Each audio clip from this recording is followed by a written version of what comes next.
أخيرا انتهت الصيانة. لا ريب في أن توازنه صار أفضل الآن.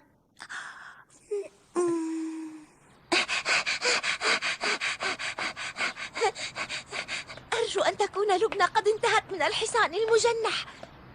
إن دورك هو التالي يا صديقي.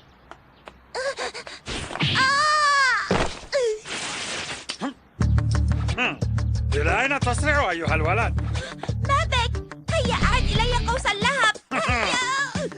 أحضر يمان إلى البرج الحديدي أولا كي يعيده إليك. ماذا قلت؟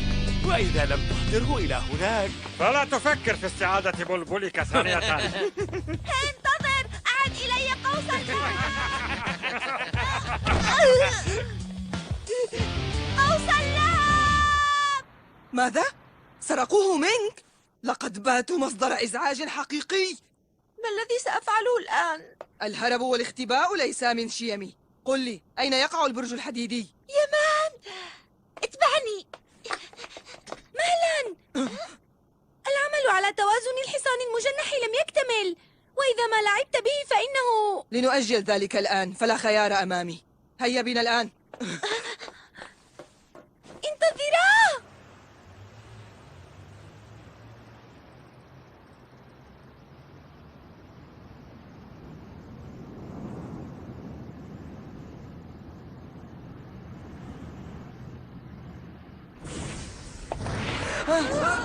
أهلا بك يا يمان.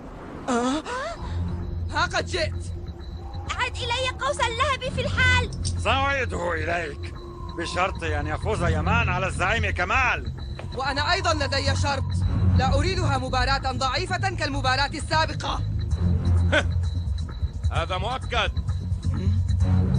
فأنا خصمك في هذه المرة. بارزني بكل قوتك، لأني سأفعل ذلك أيضا. إياك! لم تنتهي صيانة الحصان المجنح كما ينبغي. ما موقفك إذا ما لعبت به وتعرض لسوء؟ ها؟ إنهم يحتجزون بلبل ربيع. انظر هناك.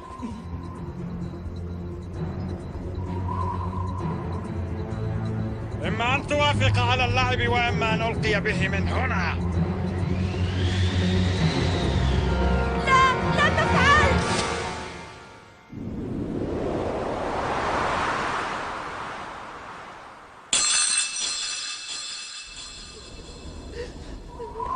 أرجوك لا تفعل.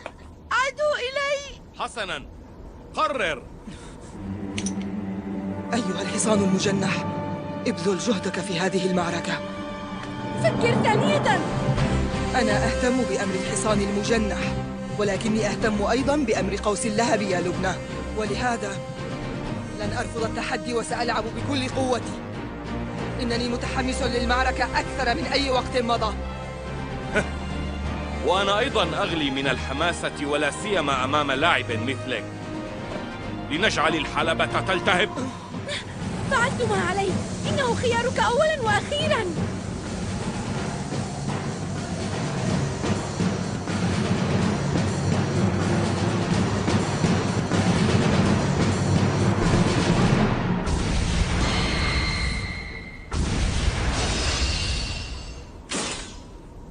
ثلاثة، 2، 1. انطلاق!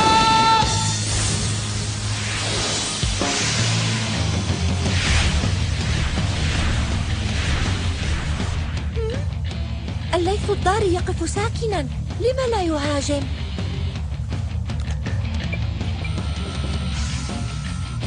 إنه من نوع البلابل كبيرة القاعدة، قوة هجومية 800 وهجومه البعيد 300. إنه يصنف من الأنواع المدافعة. هذا يفسر عدم مبادرته للهجوم. لكن اللاعب الذي لا يهاجم لا يفوز. لابد أنه يخطط لأمر ما. هيا، ما الذي تنتظره؟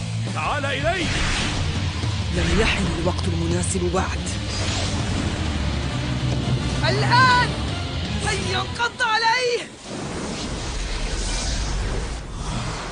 وقعت في الفخ. لقد ارتد. لم يؤثر فيه هجوم الحصان. ثانية أيها الحصان! ما الذي يعنيه ذلك؟ أنا مسيطر على المعركة. هجوم الإعصار! ماذا؟ ما الذي يجري؟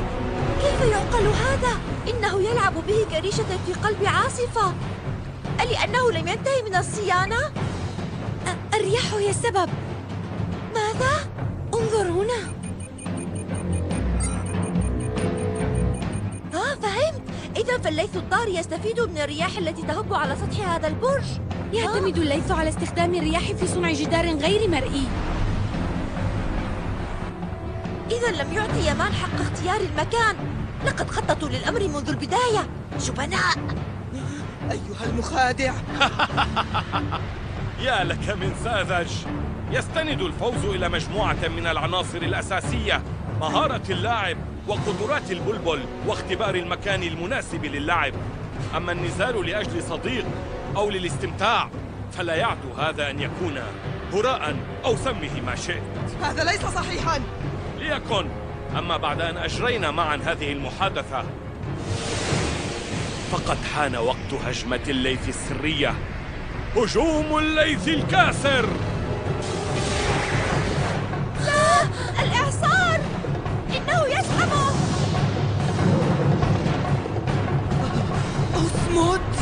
اصمت أيها الحصان.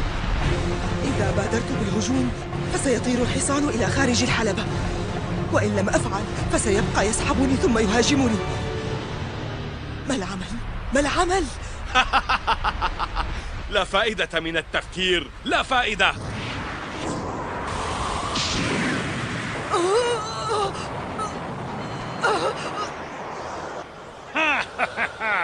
ما رأيك في هذا؟ كن حذرا وإلا فأنت أيضا ستطرد. لا بد من طريقة.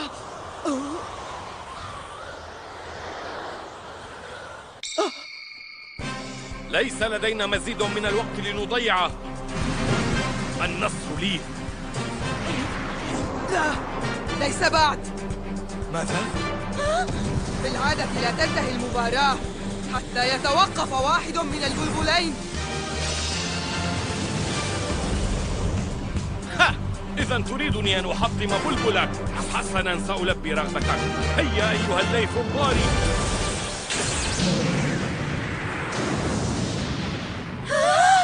انتهى الأمر. لقد انتصر زعيمنا. أنت قوي ولكنك لست ندا لي. يا لك من مغرور. أنا آسف. خسر الحصان المجنح من أجلي. ما الذي تقوله يا ربيع؟ لم أخسر شيئا، فالمعركة لم تحسم بعد. ها؟ ماذا دهاك؟ لقد رميت بلبلك خارج الحلبة. ها؟ ماذا؟ لا أصدق. ماذا أرى؟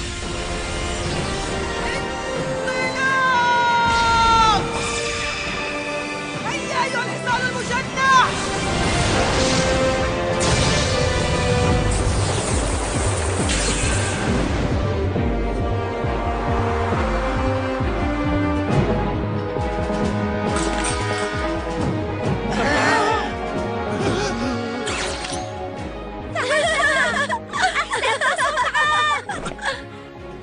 سحقا.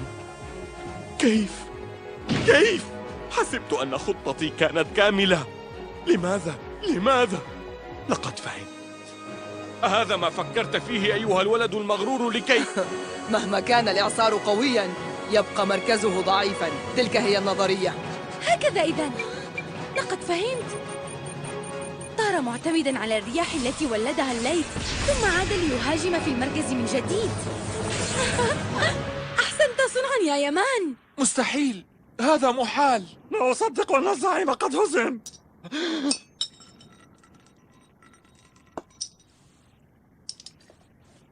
شكراً لأنك أعدت قوس اللهب إلينا.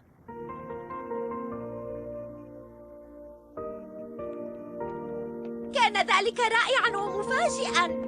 هل تعلم أنك أول من هزم كمال حتى الآن؟ وبفضلك عاد إلي قوس اللهب سالما، فشكرا جزيلا لك. إنما فعلت ما يمليه علي الواجب. الحمد لله أن الأمر انتهى على خير. تخيل لو لم تفز كنا سنخسر البلبلين معا يا يمان. أجل، الحمد لله. اعتذر إلى الحصان المجنح.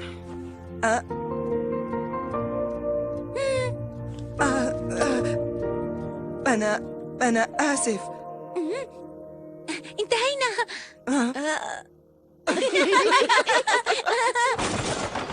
سحقا، لا أصدق، مستحيل. لا أستطيع قبول هذا الأمر. كيف حدث هذا؟ كيف؟ سأريه في المرة القادمة. قل لي، هل تريد الفوز على يمان؟ ماذا؟ هل تريد أن تغدو أكثر قوة؟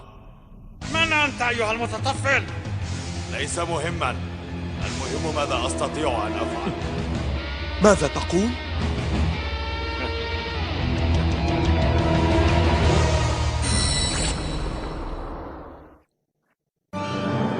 استطاع يمان أن يهزم كمال أقوى لاعب في مدينتنا، ولم يعد له أي منافس، وهذا سيجعله يفكر في الرحيل بحثا عن لاعبين جدد. لا أحب هذه الفكرة. إذا أصبحت أكثر قوة فسيعترف يمان بي منافسا له. في هذه الأثناء يظهر شخص جديد. من هو؟ وماذا يريد؟ تابعوا معنا الحلقة القادمة لتعرفوا، وعنوانها طموح الذئب.